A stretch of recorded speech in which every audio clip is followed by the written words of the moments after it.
Well, good evening. I'm Al Schriesheim, and I am the president of the Chicago Council on Science and Technology.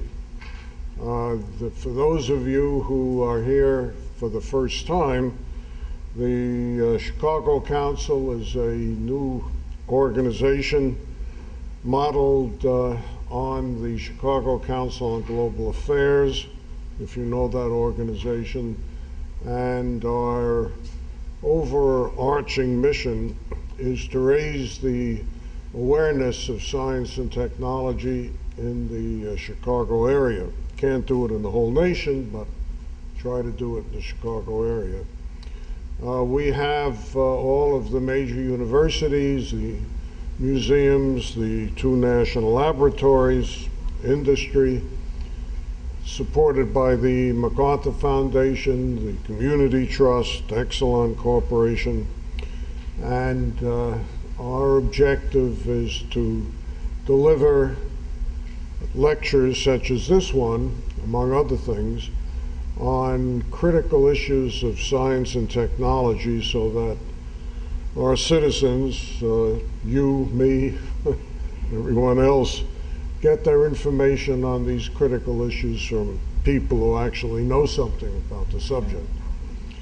So I encourage you, those of you who have not become members, to become members, because without members, this organization will obviously not survive in the longer future.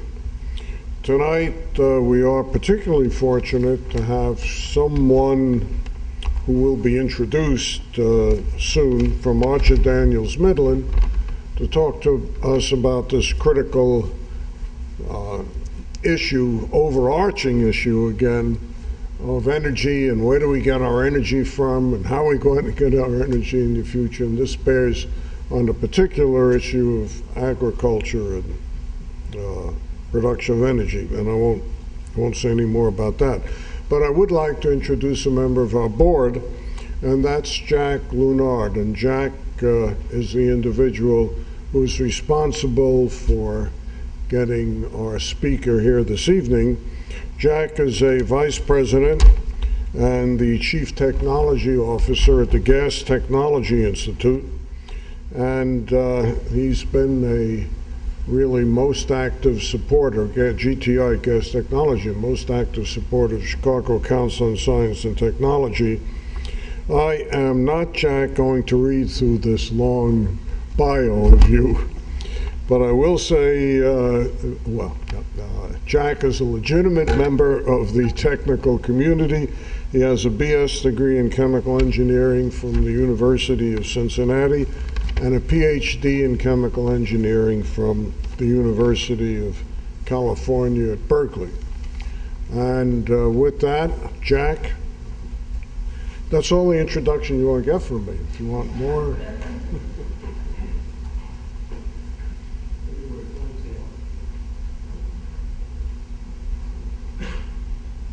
Well, thanks, Alan, for the kind words, but I'm sure you didn't come to hear me speak. You came to hear our guest, Mark Matlock. He's a senior vice president of research at ADM.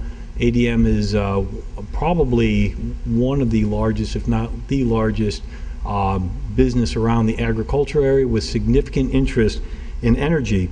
And it's relevant because Mark has been there since about 1980, so many years. He's currently, in his role as VP of R&D, manages the food ingredient research program. But Mark's background is actually very diverse within ADM. He's worked on the trans-free fat program there. He's worked on oxidative stability of vegetable oils, which are an important ingredient in biodiesel, of course, and a number of other accomplishments. He's the president of the American Oil Chemists Society in 2003, 2004, and he's a fellow of that organization. That's the organization that really deals a lot with these issues around vegetable oils. And so he's quite qualified to address this whole issue of the role of agriculture in our energy production systems. Mark has a bachelor's degree in chemistry from Millikin University, as well as a master's in science, interestingly, in polymer chemistry from the University of Akron. So without any further delay, I'd like to ask you to join me in welcoming Mark to the CST meeting here.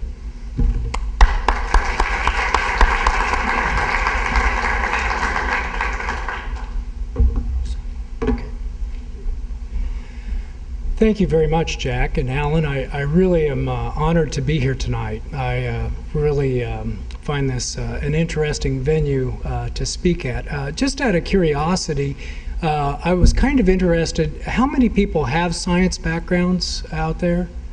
Okay, so the majority. My talk tonight is agriculture's role in the future of energy.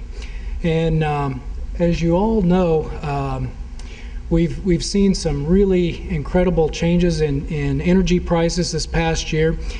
This particular slide is from a study that was just completed by the National Petroleum Council. A colleague of mine actually participated in this particular study, and what it's showing is that current production is in decline, and so in order to make up for the decline, we have to find new sources of energy, new wells, new fields, and so that's the other line going up is the amount of new required capacity that's going to be required. So we've got to continue to find new sources of energy. One of the good things about the high prices of energy has been that it's been able to enable non-conventional sources of energy. When oil is above $60 a barrel, we can talk about sources of energy that are non-conventional. These non-conventional sources can also include potentially renewable sources, such as the ones that we might get from agriculture. If you look at this from kind of a share standpoint, in 1980 we were using about 288 quadrillion BTUs. You'll hear this abbreviated as quads. So 288 quads. In 2004, it had gone up to 445 quads. And by 2030, even with some energy conservation, just the growth in the world, they project 678 quads. And if you look at the relative proportions, oil continues to be very important. Natural gas is very important. Coal is very important. But to help fill out the remaining portions of the pie, we're going to need wind and solar, hydro, nuclear, and also energy from biomass. And the ultimate conclusion, if you go to the website and download this report, Hard Truths About Facing the Truths About Energy, is that we need all these sources.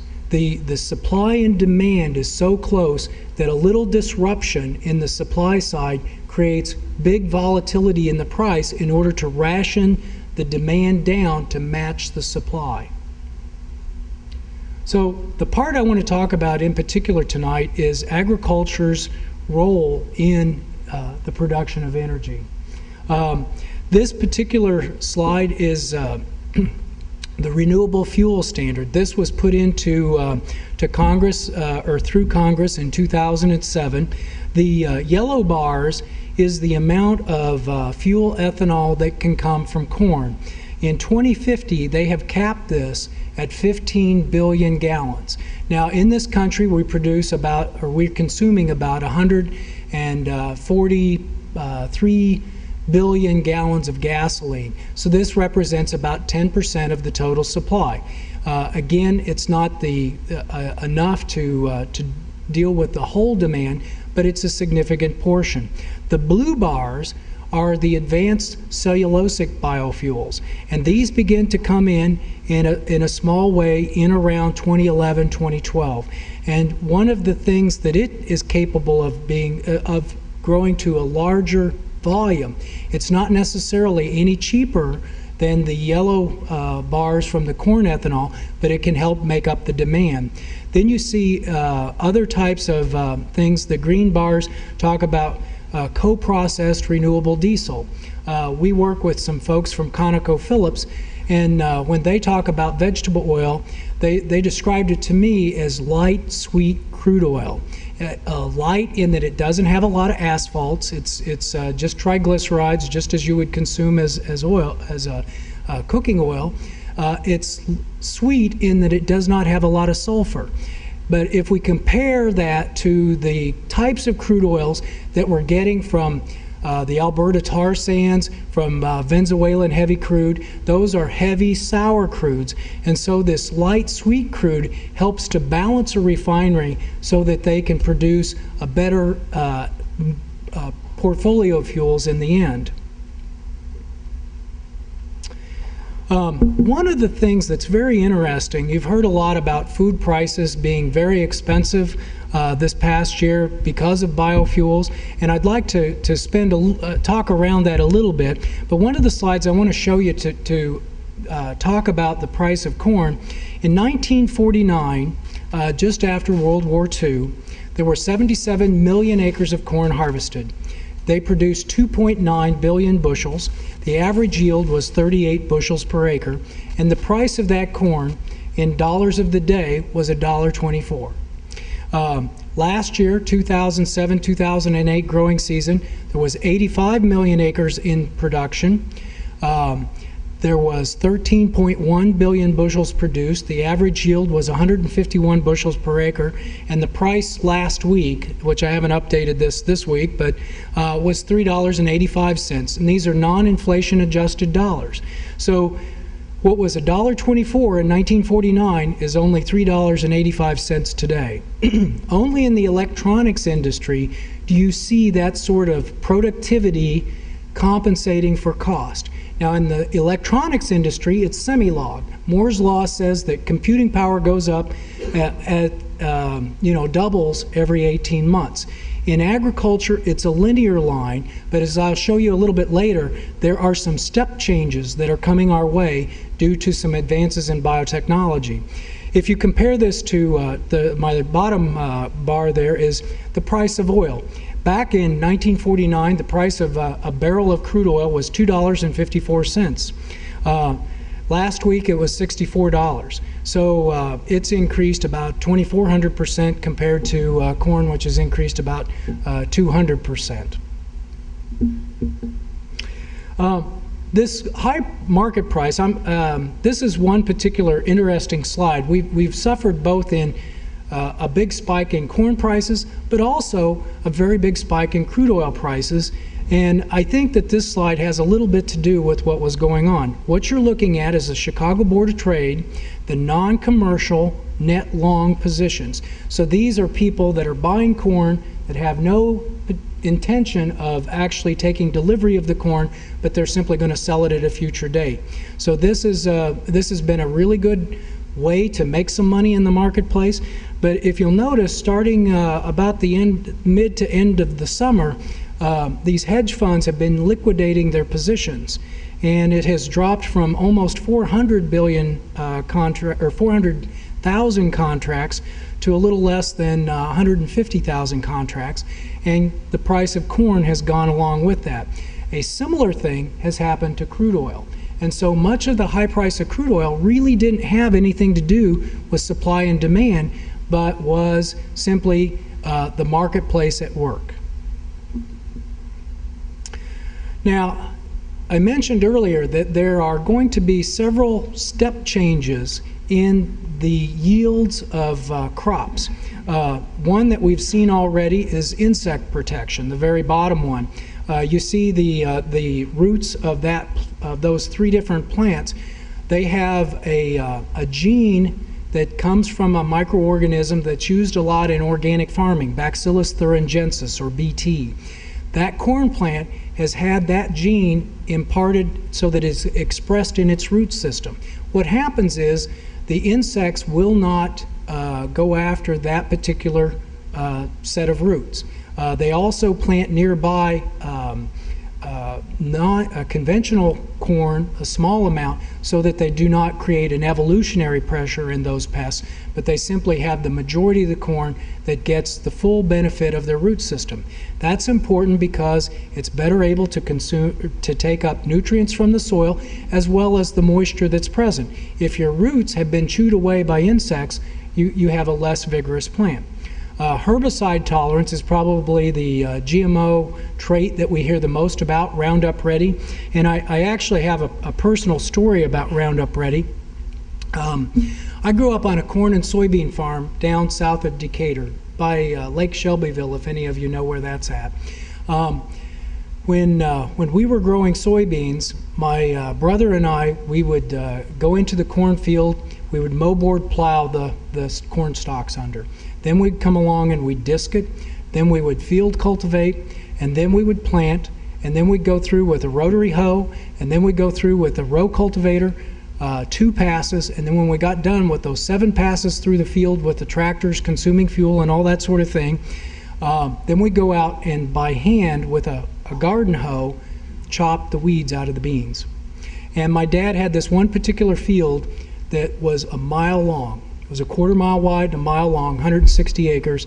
And when you step into a row that's a mile long and you're going from one road to the next, chopping weeds out by hand, you've heard that old expression, he has a long row to hoe. That has very special meaning to me. So I swore I would not do this the rest of my life. I went off to college, got a degree in chemistry, and I left the farm. Now my brother went to junior college. He liked it on the farm, and today when corn goes out of rotation, he leaves the stalks. He comes in the spring with his no-till planter, plants it. They'll do weed control with an application of Roundup, which leaves the soybeans intact, kills the other weeds, and then all summer he goes Colorado, just different places, you know, vacationing around. He works really hard in the spring, really hard in the fall, and then winters in Florida, and you know, I'm going to work every day. So the thing that this has enabled is the farms have been able to get bigger because it takes less labor, less fuel, a lot less BTUs to get this crop out of the ground. So that's what herbicide tolerance has got. Also, the herbicide Roundup is very readily broken down in the soil, where some of the others that have been used in the past are much more persistent and much more of an environmental issue. Drought tolerance is another one. Monsanto and other companies have identified single genes that create more fine root structure. We talked about the importance of maintaining the root structure, but if you can find the gene that expresses fine roots, that allows more water to be taken up. It allows nitrogen to be taken up from the soil at a much lower level of application. So you can put 30% less nitrogen and not impact the yield at all. So, and also that lessens the amount of nitrogen that ends up as runoff because you're dealing with lower concentrations to start with. So nitrogen utilization is the next one. Ultimately, all of this creates higher yields. And so what this does in the end is it's going to continue to increase our supply of corn, of soybeans, of other crops. If you look at this slide, this is the supply and demand, and the important number is the one across the bottom. It's the percentage of corn that we have at the end of the year when we've used it for all the purposes that we have, and what do we have left in the elevators before the next harvest comes along. And so you can see some years it's as much as 20% of the entire crop is still left over. As biofuels began to take place, they're taking some of this surplus corn and basically putting it to new uses. This maintains a more stable price for the farmers, which eliminates some of the big cyclic changes. Our government programs in the past have emphasized 2 different concepts in supporting agriculture. The Farm Bill that you hear about, one that was very popular some years back was called set-aside acres, and we still have the Conservation Reserve Program for the very erodible acres. But the set-aside program was basically they'd look and they'd say, well, we've got big stocks, we're going to pay farmers not to grow anything this year so that we can hold the prices up a little bit. Well, sometime back when Brazil started planting soybeans, they really liked this program because it brought the world markets up, and they would basically begin to plant more soybeans because the world prices were high enough. So we were sort of subsidizing their agriculture as well. Well, that got kind of expensive, and so they went to a new system where they called it loan guarantees.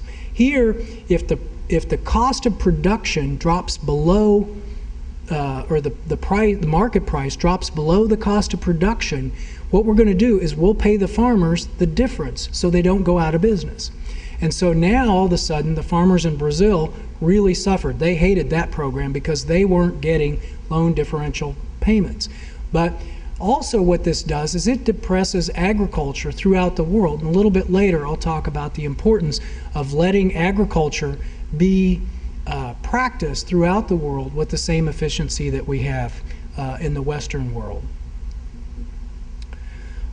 So if we look towards the future, we can use the past as a little bit of a guide. And here again, I'm looking at corn in this particular example, but you could draw some similar lines for soybeans. If you look at the historical yields and you project, you see that linear increase I was speaking about earlier, and this is from 1970 to the current day. But if you take it back to 1949 or before, you would see a similar linear increase in yields.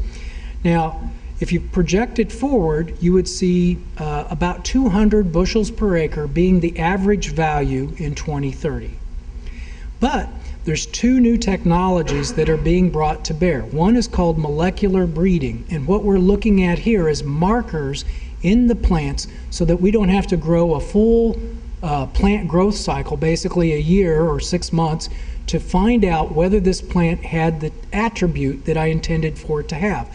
We can look at tissue culture very early on, look for the DNA of the thing that we're trying to impart to it, and determine that very quickly. So in, say, a few weeks, we can determine this was a successful cross. And so this can be used even with conventional breeding, but it's just identifying and shortening the cycle of the development of agriculture. It's projected that that would bring us to 250 bushels per acre by 2030 if we employ that technology, which has just recently been developed. The last technology is really genomics. We've sequenced the genome of humans. A few years ago in my company, about 9 years ago now, we were sitting around one day. We do a lot of fermentation. We convert glucose into the amino acid lysine, to the amino acid threonine for animal feed applications. We make xanthan gum, which is used both in salad dressing and oil well drilling. So we produce a whole series of products by fermentation, and we were talking about how the pharmaceutical companies have sequenced the microorganism that they use to make different things. And so I asked at the time, well, what's that cost? And at the time it was about $1 million. And I had just come from one of my stints in the BioProducts plant. I'm like, $1 million is just kind of a bad day at the plant, That's when you have, a couple mistakes. So we sequenced the genome, and today high throughput genomics can do that for complex genomes like plants. And so from that, by sequencing the genome, understanding what each single gene does, we expect to see 300 bushels per acre by 2030. So today, on the same land, we should be able to produce twice as much crop. So when we look at the supply and demand, and the red line is the supply side, the green line is the demand side, and you kind of look forward at what's potential, this excess is going to create more than what we need for just food and feed, even with the growth throughout the world. So that excess is certainly something that we can use to help fill some of our need with fuels. One other thing, I talked earlier about how farm programs have depressed agriculture throughout the rest of the world. This particular slide is taken from a FAO report, part of the WHO, and they look at, the blue bars are the actual yield that is attained in wheat. And I chose wheat because it's most widely grown throughout the world for different countries. And you'll see that Germany, Denmark, the UK, France, all produce very close to their maximum possible yields. In other countries, though, even the US for that matter, we don't produce as much. And so the red bars show the difference between what could be attained in our particular climate, our particular soils where we're growing this. And this is simply by using better seed, better hybrids, and just today's ag practices. So if we simply took today's ag practices, took them through the rest of the world, we could produce 193% more wheat. And if that were diverted into fuels, it would be about 29 billion gallons, just as an example. The next part of the talk deals with bioenergy crops, and this is probably one of the most exciting areas. And the Department of Energy, back in, I think this was 2005, completed this study, and they're talking about how much biomass, this is forestry biomass, it's the things like switchgrass, mercanthuses, poplar trees that could be produced on a sustainable, renewable annual basis. And they determined that 1 billion tons of biomass could be produced by the U.S. and harvested and converted into fuels. And if that was converted into fuels with the efficiencies that we know about today, that would replace about 30% of our current petroleum consumption. So this billion-ton study is one of the studies, but the piece that we're really missing is the conversion of biomass to transportation fuels at an economical price. We have technologies that will work for very expensive crude oil if we get back up there, but today it's getting those technologies lower in price in the conversion side of it. If we look at this from a global standpoint, and this particular study was a European one, but they looked at agriculture and they talked about 4 different systems, and this explains the next slide that follows. But system 1 is where ag production is done, where you use a lot of pastoral grazing for cattle, where the feed conversion efficiency is relatively high. Systems 3 and 4 talk about feedlot systems. One of the advantages, one of the reasons that you have a lot of feedlot systems in play today is not only just the amount of space that you're producing that amount of meat, but it's also the efficiency. If you have free grazing cattle, it takes about 20 pounds of feed to produce 1 pound of beef. If you do it in a feedlot system, you're able to do that much more efficiently, around 9 pounds of feed to produce 1 pound of beef. So this compares these different systems, and if you look at the world, this is the amount of energy that could be produced by these different regions of the world. So you see North America, and our current production, this is again in quads. Remember we were talking about 678 quads by 2030, I believe it was. You can see, particularly where we have landless livestock, we can begin to produce very significant amounts of energy throughout the world from renewable agriculture. The Department of Energy and also some other projections bring this slide about, but it kind of shows how we see the evolution going forward. So somewhere around 20 to 40 billion gallons of ethanol, of biodiesel, could be produced, again, from that corn excess. If we get into the DOE's cellulosic biomass, we could potentially produce between 80 and 120 billion gallons of biofuels from the cellulosic feedstocks. And at some point in time, we believe that saltwater aquaculture, this is the algal biodiesels and those types of technologies, could come in. Again, they're something that could be done today, but it's going to have a certain price associated with it. And so, it's a matter of, when does the price enable those types of technologies to compete? One of the things that we think about is, okay, if our long-term vision is cellulosic biomass to supply a big part of energy down the road, at least for liquid transportation fuels. We won't be doing this for electrical energy. We believe that nuclear, clean coal, wind, solar, other technologies will play a big role in that. But for the liquid transportation fuels, cellulosic biomass, how do we get that whole thing started? It's kind of a chicken and egg situation. I can't build a plant to process cellulosic biomass until I have a supply of it nearby. No farmer is going to go plant switchgrass or some other crop until there's a market for that, till the plant is constructed. So we have this chicken and egg scenario. So one of the ways that we see this kind of going forward is that we do have crops that are combination. They are truly food and fuel. So you can have wheat and the straw. You can have corn and the stover. The stover is basically all of the corn plant with the exception of the grain.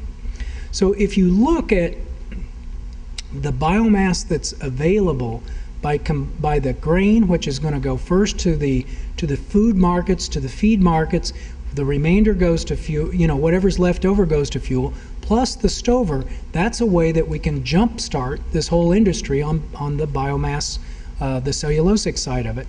Then in certain geographies where we have erodible land, something like that, we want to plant a perennial, then we have a place to process switchgrass and other crops like that.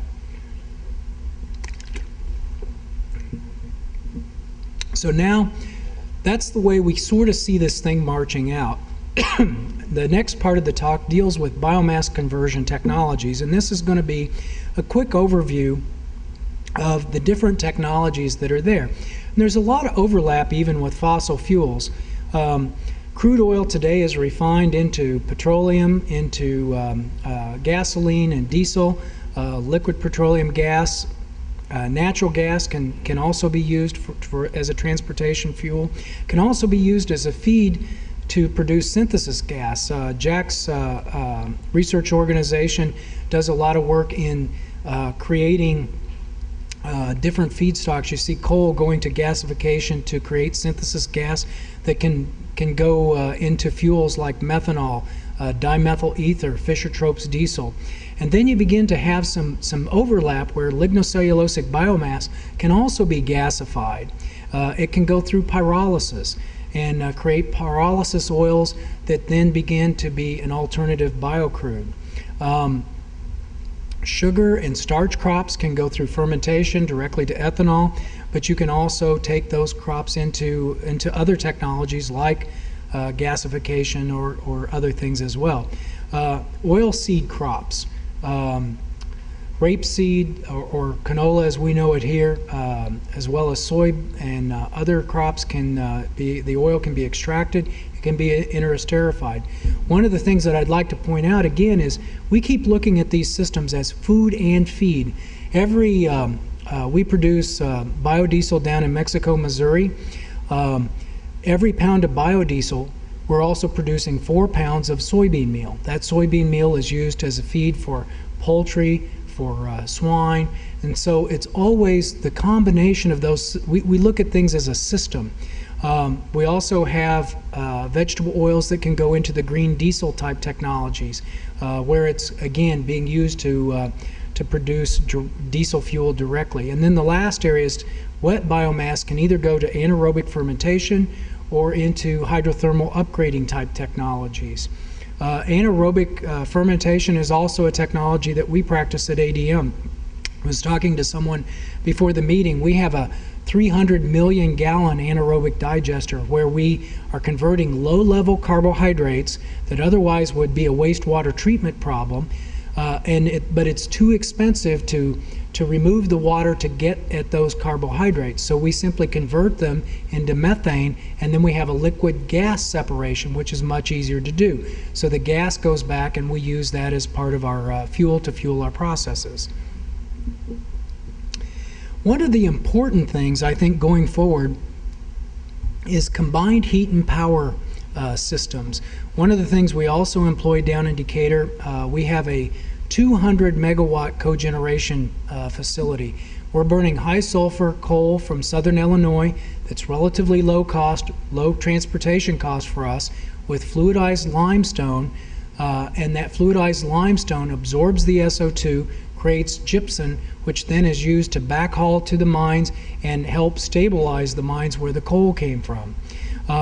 One of the advantages of this technology is that it's about 70% efficient or 75% efficient compared to about 49% for a conventional utility. So if we were to pull the electricity off of the grid, we would have we'd end up burning much more coal than we would with this cogeneration system. And I think the next slide actually talks to that. So on the one side you see if we were buying electricity from the grid and using coal to fire our boilers, we would be using 154 units of coal compared to the 100 units that we use with combined heat and power. So 30 units goes to electrical generation. Again, we don't have transmission losses.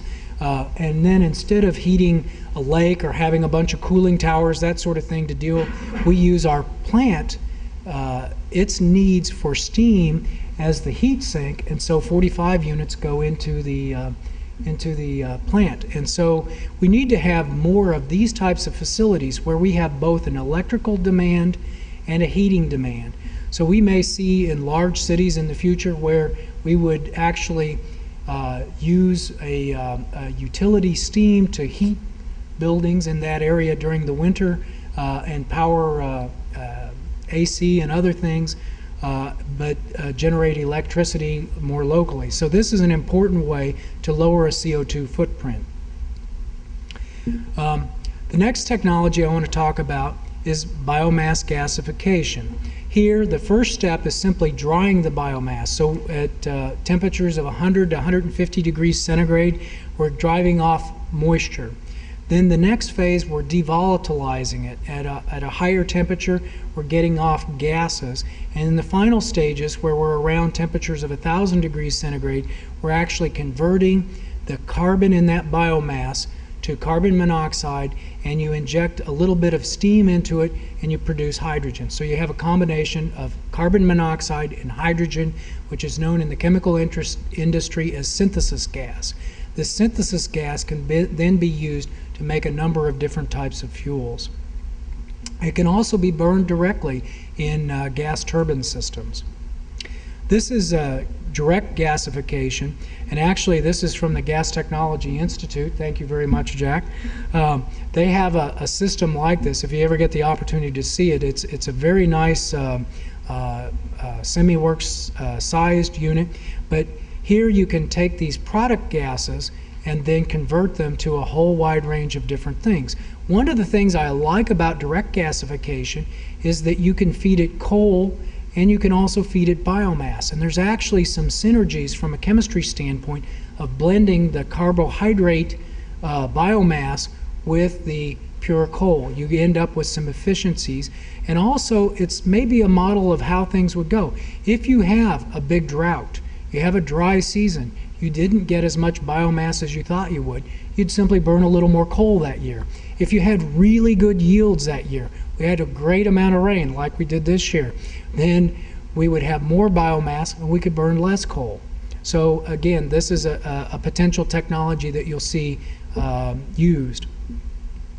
Another technology is indirectly heated gasifiers, and this is a system that's it does not produce the high purity synthesis gas typically, but it has very high efficiencies, 80%. And in the end, one of the things we keep looking at is, if I have a ton of biomass, how many BTUs do I end up with in my fuel? So this is a very neat one in that 80% of the biomass is now in a gaseous form, at least the BTUs that was in that biomass is in the gas that I produce from this. Again, this product gas is very suitable to burn in gas turbines, systems like that. If you do it right, you can do some mixed alcohols and some other technologies, but again, it's going to be something that's got a little bit of a price hurdle for this to be employed widely. And one of the key things in all of this is the logistics. One of the things that I tell people, you know, we sort of discount grain, but it's dense, it's energy dense, it's low moisture, it's stable. two guys in a grain elevator can load a 100-unit car train of grain. We can send it down the port. We can send it halfway around the world at essentially very low cost. It's like coal in that regard. Biomass is very different. It's fluffy. As it comes off the fields, it's going to be wet.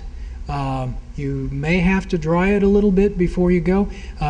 One of the other things that we may end up going to is a little bit more of almost a forestry style model, where one of the great things about the forest is that it stores itself. You harvest what you need. So it's going to be interesting to see how all this plays out. But one of the key things is, how miniature can I make these conversion technologies? One of the things about the last technology, direct gasification, if you're doing it to produce a liquid transportation fuel, you really need to have the ability to feed it direct oxygen. And the oxygen plant sets sort of the size of the gasifier. Here you don't need an oxygen plant, and so it may be scalable downward a little bit, but it's a little more complicated. Another technology, well, let me finish this one piece about synthesis gas. You heard me mention it a couple different times. This slide is from the National Renewable Energy Lab, and it talks about how synthesis gas, this mixture of carbon monoxide and hydrogen, can be used to make methanol. In fact, most of the methanol in the world is made from either natural gas via synthesis gas or from coal via synthesis gas. We can also use it to make acetic acid, and indeed most of the acetic acid that's produced in the world comes from synthesis gas.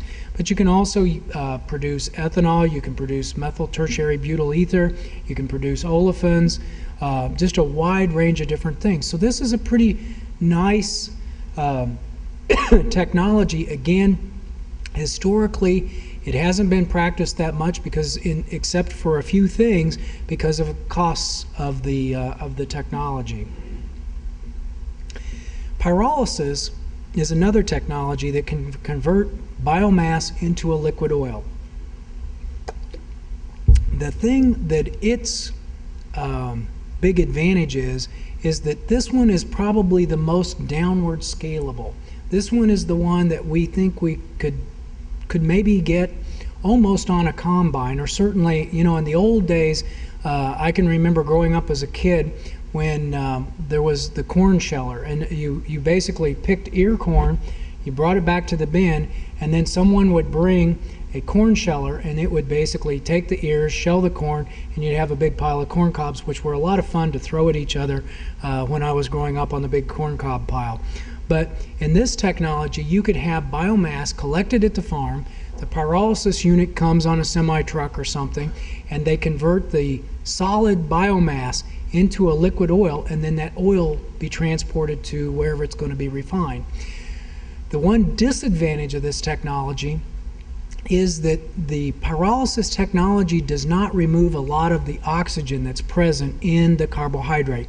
So in other words, these oils have a lot of oxygen present, and it's there as acids, it's there as ketones, reactive molecules. So stabilizing the pyrolysis oil is a bit of a challenge. If we could do something to help deoxygenate during the pyrolysis technology, this may be one of the technologies that makes some progress. Fast pyrolysis and gasification, this is kind of a combination of the two. But again, one of the advantages is we're getting about 70% BTU advantage or transformation in the bio oil. So again, we look at how many BTUs are in the biomass, how much do we end up with in the product. And that is one of the most important equations, because you're going to pay for that biomass one way or another. And so getting it in a transportable form with the least amount of loss is going to be one of the key things for the future. But again, this is a little bit lower temperature than the gasifications, and is something that's actively under research at a number of different national labs as well as industrial concerns. This is another technology. This one was actually studied quite a bit by Shell Oil over in the Netherlands. It was abandoned back when oil crashed some years back. The thing I like about it is we're not using any energy to dry the biomass. So here, if there's moisture in the biomass, we use it. So it's lower temperatures, water's present, it's higher pressures, but we're able to get, and the other thing that's good about it is the biocrude from this process tends to have a lot lower oxygen content. So this is a better crude oil to send into a conventional oil refinery. This one converts about 50% of the weight of the biomass into a bio-oil, but it also eliminated greater than 50% of the oxygen. So this is a biocrude that could be blended with conventional crude and taken right into a biorefinery, or right into a conventional petroleum refinery. But it's a lot of high pressure and moderate temperatures. So you can see some of these pressures are relatively high. I think in the last slide they were talking about 200 bar, so that's 200 atmospheres. Pretty high pressures, so it's going to be pretty capital intensive. So this is one that looks nice, but it's going to be a pretty expensive plant. But yet we do produce something that a conventional refinery is going to be able to use. The pyrolysis oil, most conventional refineries are made with carbon steel. So if you have much of these acids present, they're going to need stainless steel construction. They're going to have big capital costs at the refinery to deal with those feedstocks. This one fits the conventional refineries much, much better. Lastly, and this is actually the one that probably the Department of Energy spends the most time and effort on, is cellulosic ethanol. I guess one of the things I would say about it, we do a lot of fermentation at ADM. We produce about 1.2 billion gallons of ethanol every year. And we know fermentation fairly well, and we know some of the hurdles. We tend to be a little bit more, I guess you always think the technologies you don't know as well are probably more exciting than the ones you do know well. There's a number of hurdles with this. But the one portion of cellulosic ethanol, or of lignocellulosics, that is pretty easy to convert is the hemicellulose, the center fraction.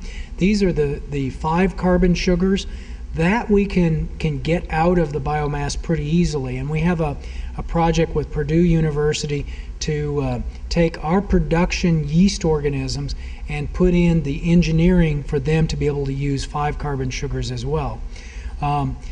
The cellulose, certainly you could take what remains and do one of the other technologies I talked about, but there's also companies like Novozymes, an enzyme company, working on getting the cost of cellulases, the enzymes that digest cellulose, down cheap enough that we could convert cellulose into sugar as well. The lignin ends up not being able to go into a fermentation, so it's going to end up in either a chemical feedstock or go through one of these other technologies to convert it into some sort of fuel.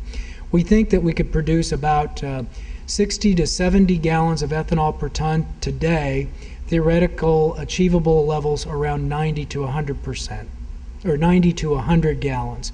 And this is a lower BTU type of or a lower BTU recovery type of technology. Here we're talking probably in the neighborhood of 35% of that biomass ends up in your fuel.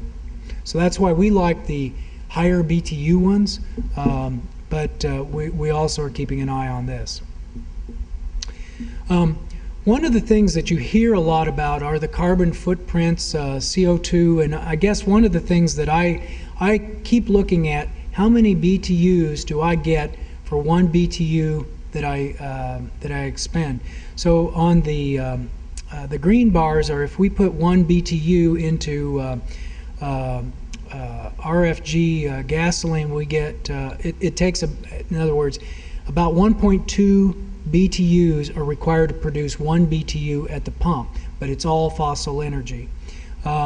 If you look at corn, we get about, for 1 BTU, it's going to cost us about another 0.6 of a BTU. That's with a dry mill, that's the DM. With a wet mill, it's similar. Cellulosic ethanol, you can see we get a lot more because we can use the cellulose to help supply some of the combustion energy that we need for distillation and other things. If you look at the next one over, This one is kind of interesting. It's the fossil energy saved.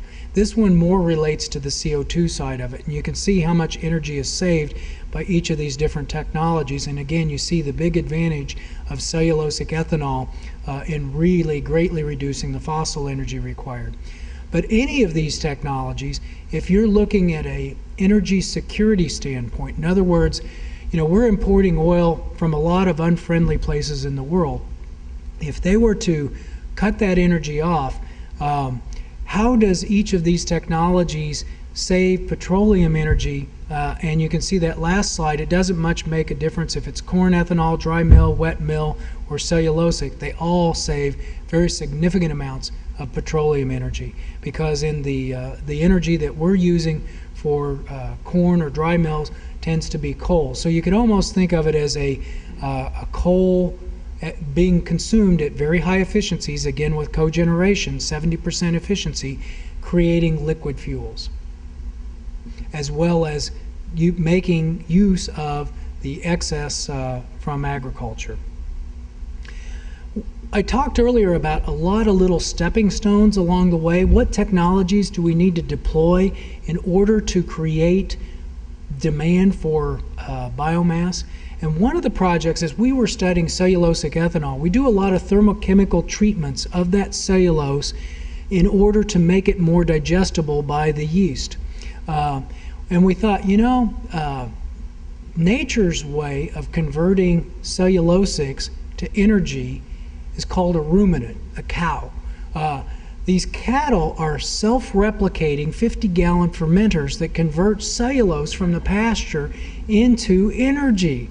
And so if we could simply help them be more efficient, and so we took corn stover and we did some of these thermochemical treatments. Now, the other thing we have a lot of right now is because we do most of the ethanol produced in this country is from corn dry mills.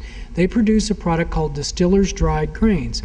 And so if you look at it's very high in protein, that's the DDGS. It's fairly high in fat, but it doesn't have as much carbohydrate energy, the yellow portions, as corn does. So if we're feeding cattle corn and we want to feed them DDGS, that will supply their protein needs and their fat needs, but we need a better source of carbohydrate energy. So we thought, well, let's take the corn stover, let's do the thermochemical treatments like we were going to make cellulosic ethanol, and blend it with the DDGs, and we created a corn replacement feed. So we did the feeding studies down at the University of Illinois in Champaign, and sure enough, we can make the corn stover much, much more digestible. And again, it's this principle of looking at agriculture as the source of both food, feed, and fuel. So we create a new demand for corn stover that didn't exist before. And the other thing about corn stover, you hear me talk about it a lot, but as we have those yield increases, every pound of grain that we get, we end up with an additional pound of stover. That stalk has to be a little bit thicker, a little bit sturdier to support that ear of corn, the enhanced yields. And so with our no-till farming practices, today we need to start removing more of that corn stover, or we simply have to go back to the old tillage practices of plowing it under in order to get it to rot.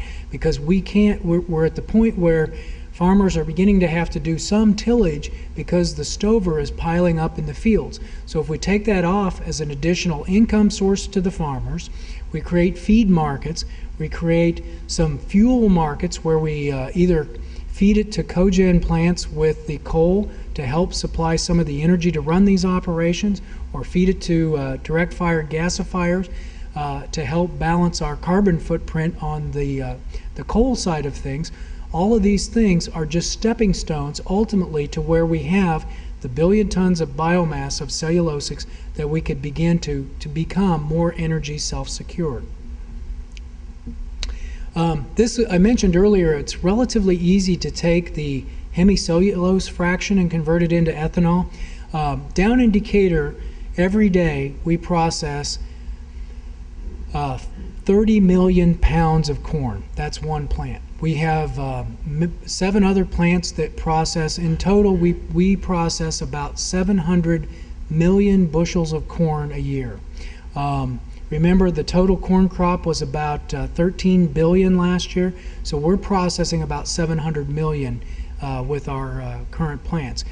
1/10 of that corn is it's known as the pericarp. It's the skin of the corn. It's the fiber portion, protects the seed. That corn fiber right now goes to animal feed markets. One of the things that we could do before we have a supply of biomass to begin to try these new technologies out is we can simply take that 10% of our corn stream and start working with some of these technologies. So if we do a mild thermochemical treatment, we can get the hemicellulose out, we can ferment those 5-carbon sugars, and then we can remove a little bit of the oil that's present, and then the remainder is now purified cellulose that we could either use as, again, a ruminant feed, and all of those treatments have made it more digestible. So it's a better feed than if you just fed them the corn fiber in the first place. So I guess the thing I really want to leave you with is all of these conversion technologies face multiple hurdles. You know, there's hurdles in growing it and getting a new crop grown successfully. You hear a lot about Brazil's model. One of the things that really helped Brazil, today in Brazil, all their gasoline has 25% ethanol in it. Also, a significant portion of their liquid transportation fuel is 190 proof alcohol. They don't even bother to remove the 5% water from it. When they talk about a flex fuel car, it's truly a flex fuel car. It can burn anything from straight gasoline to 190 proof alcohol, and it does it very efficiently. Their compression ratios are 12.2 to 1. So they have fuel efficiency. The water in that alcohol helps keep the exhaust temperatures down. They get very good fuel economy from their technology. In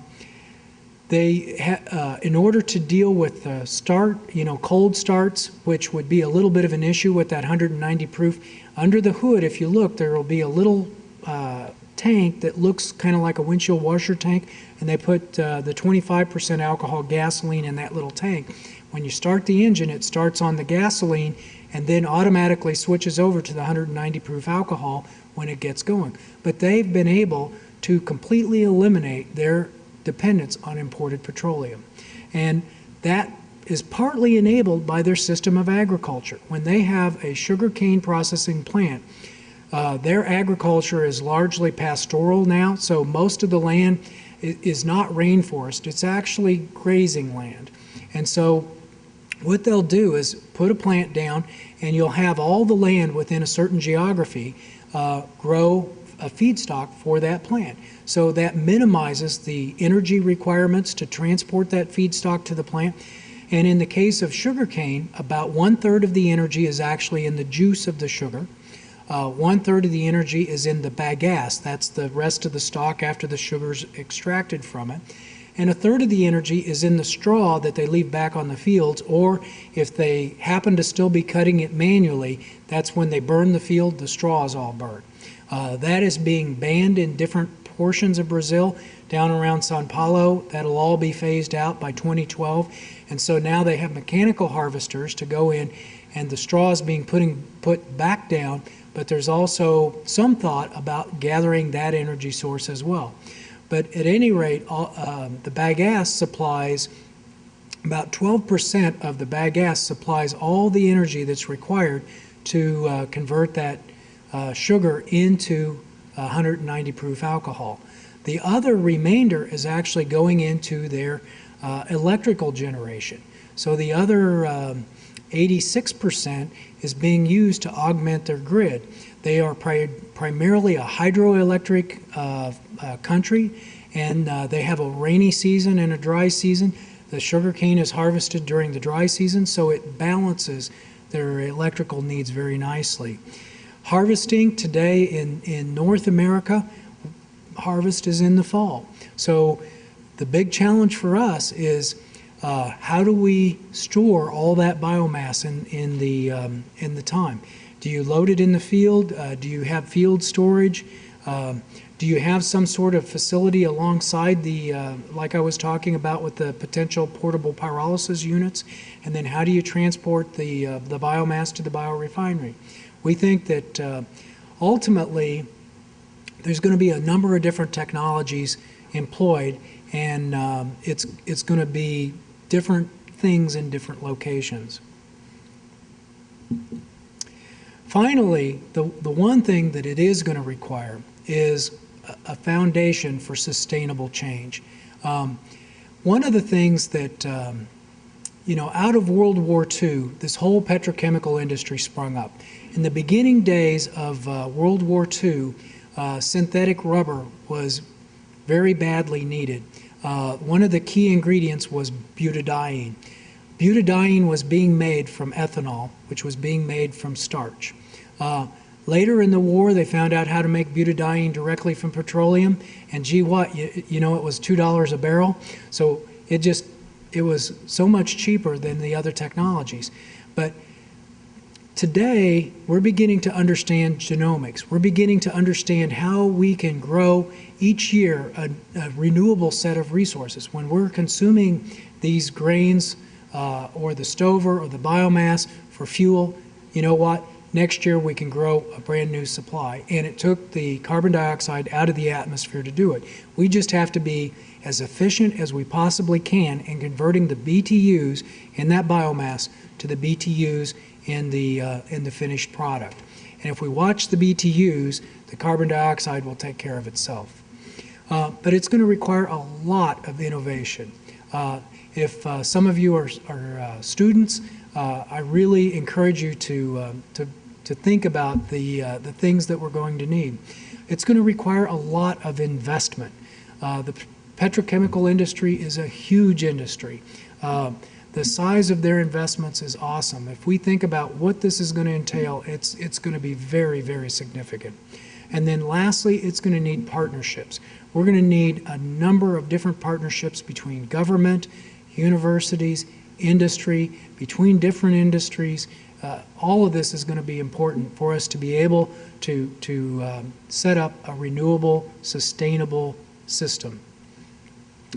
One of the things that I just like to point out, we're very big believers in partnering for technology at ADM. We have a partnership with ConocoPhillips to look at biofuels being produced from biocrude. This project will make a decision in May of next year about which technology we use. Do we go with pyrolysis? Do we go with HTU? What do we go with? And then we will be building a small pilot plant and then a semi-works plant. And our goal is to have that semi-works facility operational by the beginning of those 2012 cycles when we start to have that renewable fuel standard requirement for cellulosic biofuels. We're partnering with John Deere and Monsanto, looking at how are we going to collect corn stover. This year we're actually collecting corn stover in Iowa, and we're bringing it to our cogeneration facility that's in Cedar Rapids, Iowa. We're burning it along with coal in order to better understand what's the cost going to be, what's the logistics going to be like, what type of harvester is really going to be the right system for this. Monsanto's looking at, is there anything we can do to the plant itself to make this whole process easier? We partner with the National Renewable Energy Lab, with Kansas University on biomass conversions, with Novozymes on the enzymatic conversions. Idaho National Lab, one of the ones up there, around logistics. They happen to be very good at that. Iowa State University around biomass conversions and logistics. So it's going to take a number of different technologies. We're going to have to figure out which one best fits our future needs. But in the end, one of the things that we do believe is there's going to be a new golden age of agriculture. As population grows, so does the need for quality foods, for enhanced nutrition, for consistent feed ingredients for livestock, alternative fuel sources, environmentally friendly chemical alternatives. And we believe that our company is positioned well to meet some of these crucial economic challenges. And I want to thank you all for your attention, and I would be glad to entertain some questions. Thank you. I was talking to my brother that I talked about that stayed on the farm, and he told me that he just harvested 228 bushel corn, and that's with today's nitrogen levels. The average is down at 153. That's what they're looking at bringing up. I don't think that Monsanto is looking for a lot of extra nitrogen. One of the things that will start to happen, though, in this space is that with these higher costs of nitrogen, the use of a fall cover crop, a legume cover crop like a clover, starts to be more economical. So the cost of that seed, if you sow that either at the time of harvest or just prior to harvest, and you get that sprouted and it starts fixing nitrogen in the soil, it protects the soil, and then next spring the one thing you have to do is plow it under. So you have a little bit of fuel there, but that's another potential thing that's being looked at. And they're also looking at, again, that cover crop. Are there more efficient ways of putting nitrogen into the soil where you wouldn't need to plow it under, where it's basically imparting nitrogen into the soil? One of the challenges on nitrogen too with the switchgrass that I talked about, the ideal time to harvest switchgrass, if you look at the nitrogen content of switchgrass, what you really don't want it in the upper part of the plant, but you don't want to have to deal with that in the bioconversion. If you take it in the winter when it's dormant, it puts all the nitrogen back down at the roots, and then you cut it off, and then it grows back up again. But it's really tough to be harvesting things in January. So, these are parts of the challenges. Not to say it can't be done, but, it's part of the challenge. But that is an important thing. I mean, we've got to look at everything as a total system. Energy inputs from all aspects, absolutely. Most of the corn grown in the United States is not irrigated. It's in western Nebraska and those regions where irrigation, center pivot irrigation is being used. That is a very inefficient way to use water. One of the technologies that John Deere has just started implementing, and this is brought about by the precision-guided cultivation, is the most efficient way to use water in irrigation is with drip irrigation. And so there's a company that has developed a kind of a ribbon system, so it's blown film, very thin, very low requirements, and that film can then be buried and used to apply water where it needs to be. The disadvantage was that if you ran a tractor, just tilled it, then you would tear up the tape.